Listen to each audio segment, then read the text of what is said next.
पवन सिंह को FIFA international में इनको बेस्ट एक्टर का अवार्ड दिया गया, जिसका देखकर विरोधियों के उड़ गए होश।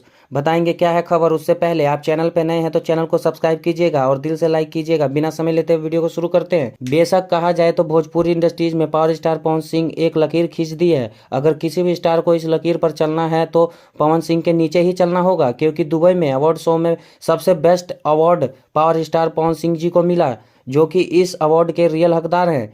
पावर स्टार पवन सिंह ही हैं। अगर गाने की बात की जाए तो टॉप 10 गाने हैं पावर स्टार पवन सिंह के अवार्ड शो में। बेस्ट अवार्ड इसलिए दिया गया, पवन सिंह के आवाज़ को छूने वाला कोई आज तक ऐसा कलाकार नहीं है जो पवन सिंह के जैसा राग सजा दे। और इसके बाद एक और बहुत ही बड़ा धमाका होने वाला है पावर स्टार पवन सिंह जी की तरफ से। ज़्यादा कुछ नहीं, बस यही कहेंगे कि पावर स्टार पवन सिंह इस अवार्ड शो के लायक हैं या नहीं। कमेंट बॉक्स में बताइएगा। मिलते हैं अगले वीडियो में, तब तक के लिए अपना ख्याल रखें। धन्यवाद।